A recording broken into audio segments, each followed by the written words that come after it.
Hey everyone, welcome back to the next segment of the First Gen Psychologist. I'm Dr. Lisette. I'm the First Gen Psychologist. I'm a First Gen Latina. I'm a licensed psychologist, coach, speaker, writer, and today I am your host. So let me tell you a little bit about the purpose of this series. And so the purpose of the series is to destigmatize mental health and to also cover topics that empower and offer personal development centered around the First Gen experience. Today, I will be speaking with an amazing human, and today's topic will be unpacking the weight of guilt, a first gen adult's journey to inner peace. And our guest today is Georgina Garay Lozano. She self describes herself as a Chillona, a healer, and a first gen coach. And let me share a bit more. Georgina is a bilingual therapist and coach that helps first gen adults heal their inner child. Georgina has worked extensively with the Latinx community, and her focus is on resolving trauma-related symptoms of the present moment and intergenerational trauma. Georgina uses humor, transparency, and hope to connect first-gen adults wanting to heal early hurt. I really love how you phrased your bio, Georgina. Thank you for being with us today. Gracias. Thank you. I love hearing it just because it's a reminder of the work and the alignment that I have for the clients that I'm currently serving. Yeah, no, I love that so much. And before we started, I was also admiring your plantita in the background. So I'm like, Gracias. I feel like it's a mutual energy exchange here. So we Yes. don't, yeah. So let me just get straight into our topic, which is, I think, generally wanting to understand what do you think are some unique challenges that first gens face when it Yeah. comes to finding inner peace? Yeah. This question is so good because it really speaks to the weight of like prior generations. So like this first gen experience, right? Of the first in the country, the first maybe to go to school, so many different firsts. And I like to say that a lot of the things that we're not first at are actually regarding like trauma and like depression and anxiety. That's not a first for our community. Um, and that within that, we are navigating these spaces of healing, of self care, of connecting to ourselves, and having to figure out how to do it. Maybe a lot of the times alone. Yeah. Depending on the dynamic that you have in your home, there might be an older sibling, there might be a cousin who has navigated certain spaces and laid out like a foundation for you. But if you're the first to go to therapy in your family, you're really figuring out, do I talk about my family? Do Yeah. I address things that have happened in my family and sort of deal with some of these pieces of guilt and shame regarding speaking about the family or sharing information about the family? When a lot of the times it has to do with abuse histories and pieces of the family that need to be brought out from the dark and need to be talked about. Um, so a lot of the times I do see this experience of being the first or being the one that's trying to uncover, has anybody else gone through this in my family, or is this guilt specific to me, as I'm navigating, healing or addressing, I don't know, wanting to move out on your own and do your own thing. There's so many different pieces of uh, the first gen experience.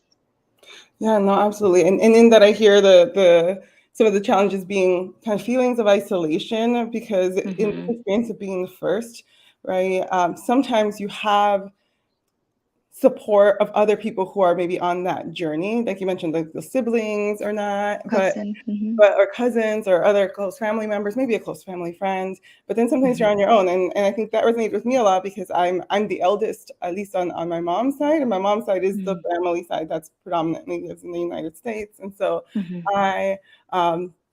Growing up, there was a lot of trying to figure things out, the navigating those relationships between my parents and the other kids.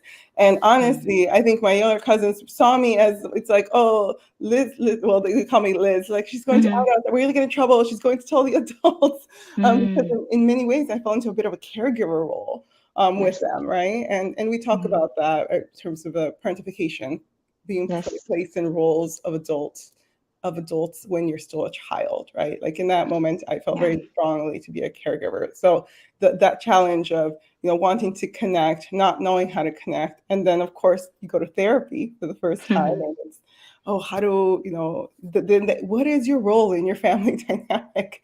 And you're like, Understanding that and how yeah. it's still playing out, right? Hmm. Even, at certain points we move out and we decide to Yeah. make the changes, and then we're sort of still dealing with similar experiences of guilt, similar experiences of dysregulation in our nervous system, where we're sort of like, why I have the career, I have this, I have the partner, but I don't feel settled. I don't Yeah. feel like I've actually created boundaries or separation from my family. So it all feels still there and Yeah. present and heavy.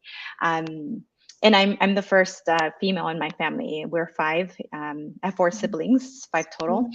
So I definitely resonates with me that piece of, Yeah. you know, I'm older and but yet I'm still a child, but yet I have all this responsibility and Mhm. this constant conflict internally Yeah. of, but I'm not supposed to abandon my mom. Mhm. Wait, what do I do? I'm a bad daughter. So really complex experiences that we're going through, a lot of the times alone.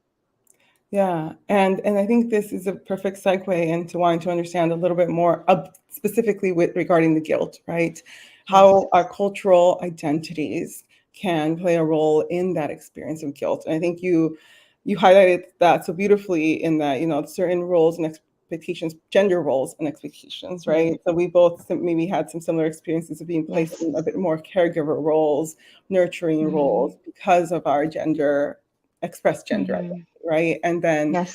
um, I think there's so much more to that. So I'd love to hear from you, your thoughts. Yeah. It there are so many different aspects that come into play. One of the ones that's coming to mind, especially with guilt, I was raised Catholic. Mhm. So just this experience of um, if I wasn't believing enough, then that's why things weren't going my way. If I wasn't honoring my parents, right, which was a piece of our culture of respecting and honoring our parents, then that's why I had a castigo or some consequence for something. So this experience, and I'm sharing that piece of like my upbringing, but I think in our culture there's so many different aspects of like collectivism and being in family or in community that are strengths and can be rooted in a lot of strengths, and can Yeah. also be very harmful to our communities when we are wanting to honor our own needs, and we're wanting to honor our own boundaries within our family Mhm. system. And then it's sort of like, no, you don't speak up against your mother, you don't speak back to your parents. Yeah. So these experiences of um, sort of like we're up against a lot in Mhm. regards to how do we manage creating safety for ourselves, and how do we manage self-expression within collectivistic culture, which I have definitely seen a lot. Yeah, yeah, no, and it's so tough. It's so tough because in those moments, Hmm. in addition to the guilt, you maybe probably feel very selfish, right? Like I know that I've Yes. had very many moments where I'm like this Hmm. fearful selfish, and then I receive messages from people like Of you're being course. selfish. You're being selfish for putting yourself first. Not thinking of others. Not Mm. thinking of others, or prioritizing your friendships. Why would you prioritize friends over Mm. family? Family is the most important. And thinking about that's how they're viewing it, right? In my mind, I'm thinking, oh, I'm setting different boundaries. It's important for me to have a strong social support network. I'd like to be Yes. able to like lean on peers in addition to family, and Yes. and and there's so much strength in that, and it's so important. But my family may see it as I'm abandoning them because Hmm. I'm not there every single weekend. I'm not there. I've moved out and I've left. And I'm sure this is a story that's similar for other folks, maybe who moved out when they went to college. Hmm. But being the eldest, being the first, when I moved out, my family was not happy with me. Hmm. They supported my decision enough that I understood it was safe for me to leave the household. Hmm. But I definitely received a lot of messages that they were unhappy with my choices. Mm. And so it's that mixed, it's like support, but also Yes. guilt. So I'm not navigating that. Um, Yeah. And for age appropriate things, right? You're mentioning like a teenager maybe who wants to build a social network, like developmentally appropriate, yeah, okay. But this experience, and no matter the age, you are still the child, and the parent has, like superiority, or kind of like you're supposed to choose your parents and you're supposed to choose your family, when developmentally, like, teens start to navigate these different experiences of letting yeah. others in, of building relationships, and Mhm. having different wishes and different desires. And at the same time, maybe still valuing family, but not in the same way that our family wants us to show that. Yeah, yeah, and I think I can get into friendship dynamics a little bit more, but I think Mm-hmm. that's a whole Mm-hmm. other conversation for us to Mm-hmm. have. Mm-hmm. But we're talking about the family dynamics and expectations and how they Yeah. play this role in the first Mm-hmm. gen adults, and the guilt that they experience, right? So in Mm-hmm. that it's that expectation that family comes first, coming from that collectivistic Yes. background. I Mm-hmm. think that's one of the biggest ones that we've talked about, and then we've also Mm-hmm. talked about the gender dynamics, the gendered expectations around Mm-hmm. what your role is in the family. But can you think of any other family dynamics or expectations that may play a role in the guilt that first gen experiences? Mm-hmm. I think that the thing that it comes up often is the guilt for wanting to be different and wanting Mhm. to choose a different path. In a Yeah. lot of ways, we get sold the message, and sort of like the American dream, you will go to school and that will be a different experience. And Mhm. they're okay in a lot of ways with us choosing education and higher education. Um, but they don't want the other things that come with it. So then we're navigating, okay, but I want to live with my partner without being married. That is also a different thing, but that because Mhm. it doesn't align with the original idea of what the Mhm. parents wanted for us, it's sort of like, oh, school has changed you, you, Yeah. because you have a degree, um, you don't get to come back and reconnect with your parents or tell us things about you. Mhm. So there's this experience of, there are certain goals that are okay, and that get kind of presented to us as okay. And Yeah. then if you steer anywhere away from it, right? If I wouldn't have gotten a degree, what great disappointment would that have been on my parents, that I didn't fulfill their expectations. So this shift in honoring our further needs, now that we're exposed to different things, right? Having different needs, and also navigating, feeling some of the guilt and doing it anyway sometimes. Yeah, it is. It is. How do Mhm. you have to work through the guilt to get through, because unfortunately sometimes Yeah. our dreams may be very different, and they often are, honestly. Our dreams often Yes. are very different than whatever our families dreamt for us. Hmm.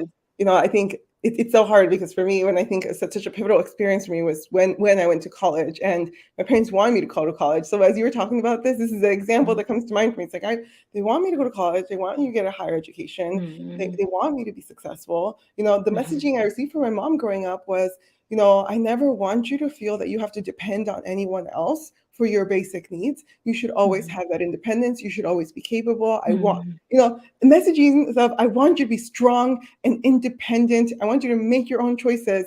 And then when it happens, it's, wait, hold on. I thought this was Hmm. going to happen when you were 25 years old, because that's when you were going to move out, because that's when you were going to get married. And so Hmm. that, like I guess the enmeshment of those, it's like you can only be successful in my mind is if you're still living at home until you're 25. That's when you finish school, and you're like, or say you're nearby, and then the only reason you're leaving is because you're getting married. And so now I know that there's someone else to keep you safe. So the Hmm. messaging of, I want you to be strong, independent, take care of yourself, but I also don't know that I trust you to do that, and I want Hmm. someone else to be there for me to feel Hmm. comfortable with your choices. Yes. um, And that gave me chills. The way that, like, that message, it's like I was in your home. It's like we were yeah, living the same thing. yeah. And like, how do moms that don't know each other, right? Like, Yeah, share the same message of yes, but, yeah, it's yes, and but come back to um who you are, who I think that you are, which is family person, a Mhm. mhm, someone who honors the family values and only that. Yeah. Yeah, yeah. And reminding myself like my world is so much bigger than what my mom experienced at Hmm. when I was growing up, right? Yes. And same thing for my dad. And it's because of the technological advances, because of a new country, because of just increased access to different resources. And so Hmm. with that bigger world, I'm curious. I want to explore. I want to engage with the world. I want to understand it. But Mm. that's also really scary because it's so unknown to my parents, right? For them, it's like, Yeah. oh, newness can feel really scary. Hmm. So as I think about, first gens, I'm also thinking about how do we help others um, learn more about how to best find their inner peace in their lives, right? How to Yeah. move through the guilt, move past the guilt. I think you said you have to kind of move through the guilt. So what Yes. consejos would you give to first gens who are Yeah. struggling?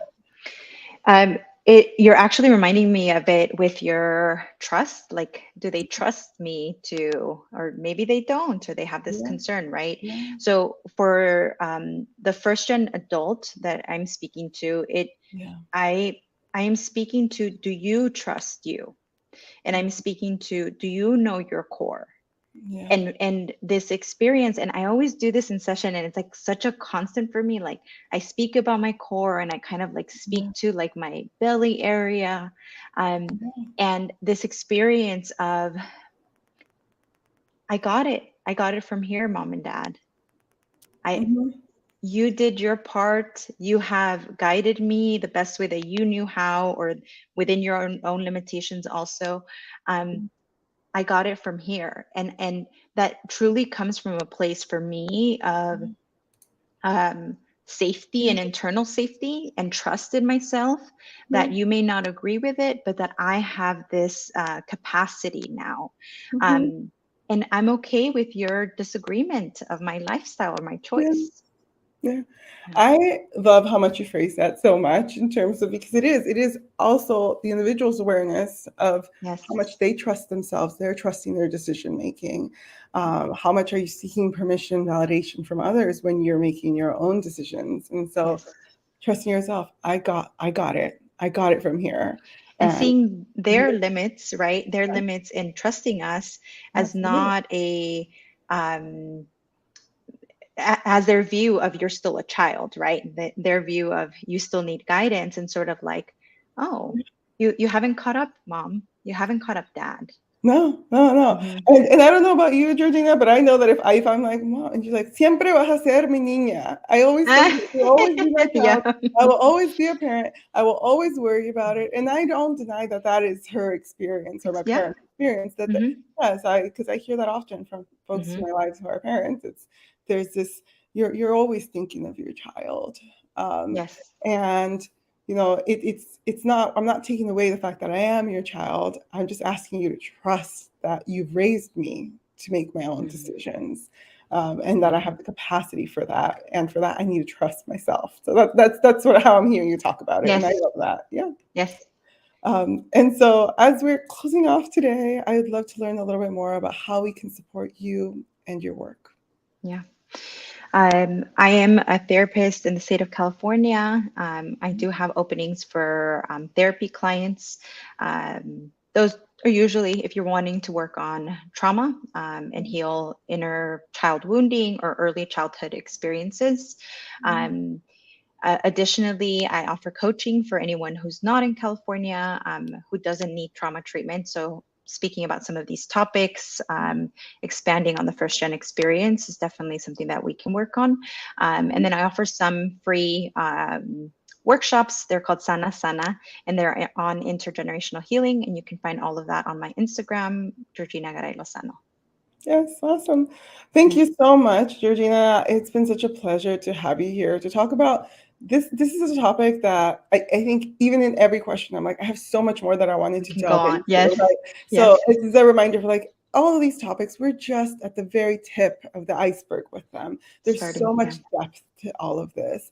And Hmm. that depth is best uncovered in a guided process Of with a course. professional, Yes. right? And so of someone like Georgina is an amazing person to work with. But if any of what we've talked about resonated for you, please follow her on social media, reach out to her, learn more about her offerings. She has options for wherever you're located in this country, probably the world, to be honest, I'm sure, because these workshops, wonderful. And I love the name. And for those of you who don't speak Spanish, Sana, Sana, literally translates to heal, heal. Like heal, like healing. I realized as I said that, I was like, English is complicated. Let me make sure that I'm healing. But a few weeks ago, I met with Claudia Melo, who's an LMFT, but she's also a curanderismo practitioner and holistic healer.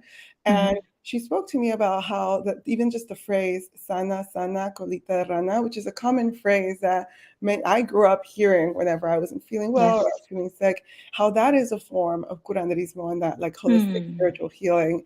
And so in ways that maybe I didn't actively recognize this as practicing that holistic healing, I was receiving it, right, in that sana, sana. And so as you see, I was like, sana, sana. So we gotta keep that language in. It's so so and powerful. But again, thank you. And I get so excited. Like, and thank you to everyone who joined us today. Please share this with anyone who you think might interest. Follow and subscribe to not miss an episode. And new episodes go live every Tuesday at 10 a.m. Pacific Standard Time. So thank you again for joining, and have a great rest of your days. Thank you. Bye-bye.